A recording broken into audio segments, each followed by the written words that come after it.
সপ্তম শ্রেণীর শিক্ষার্থীরা, তোমরা যারা এবছর সপ্তম শ্রেণীতে উঠেছো, তোমাদের সকল বিষয়ের গাইডের পিডিএফ কিভাবে ডাউনলোড করবে, ডাউনলোড করার সহজ উপায়টা আজকে দেখিয়ে দেবো, তাই তোমরা ভিডিওটি সম্পূর্ণ দেখবে।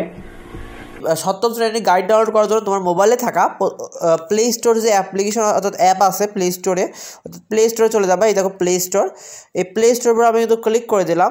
ক্লিক করার পরে তোমার সামনে কিন্তু এরকম ইন্টারফেস চলে আসবে। তুমি এখানে যে সার্চ অপশনটি দেখতে পাচ্ছ, শিক্ষার্থীরা সার্চ অপশনের উপর ক্লিক করে দিলে, সার্চ অপশনে ক্লিক করার পর এখানে লিখবে ক্লাস 7 গাইড 2025। এটা লিখে সার্চ করার পর তোমার সামনে কিন্তু অনেকগুলো অ্যাপ চলে আসবে। কিন্তু তুমি আমরা যেটাকে দেখিয়ে দিচ্ছি, দেখো এই অ্যাপটি তোমরা ডাউনলোড করবে। দেখো এই যে এই অ্যাপটি আছে, এই অ্যাপে আমরা চলে গেলাম। প্রথমে এটা তোমাদের লিঙ্কও দেওয়া থাকবে। তো এই অ্যাপে চলে আসার পর এই যে ইনস্টল বাটন দিয়ে দেখতে পাচ্ছ, এই ইনস্টল বাটনের উপর আমরা এটা ক্লিক করে দিলাম। তো ইনস্টল বাটনে ক্লিক হওয়ার পরে কিন্তু তোমার অ্যাপ্লিকেশনটি কিন্তু ডাউনলোড হওয়া শুরু হয়ে যাবে। তোমার তারপরে দেখো ইনস্টল হচ্ছে, অ্যাপটি কিন্তু ইনস্টল হয়ে গেছে দেখতে পাচ্ছ। এবার এই যে ওপেন যে অপশনটি আছে, ওপেন অপশনের উপর আমি ক্লিক করে দিলাম। ওপেন অপশনে ক্লিক করে ফেললে কিন্তু তুমি এরকম প্রতিটা সাবজেক্ট দেখতে পাচ্ছ, এখানে চলে এসেছে।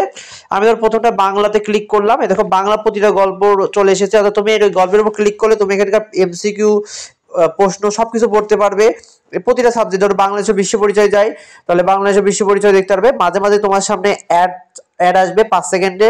তো তুমি সেই 5 সেকেন্ড অ্যাড দেখার পরে ক্লোজ অপশন আসার পরে এটা অফ করে দেবে। এখান থেকে তোমরা এখানে প্রতিটার উপর ক্লিক করে কিন্তু তোমরা প্রতিটা অধ্যায় এমসিকিউ এবং প্রশ্ন পড়তে পারবে।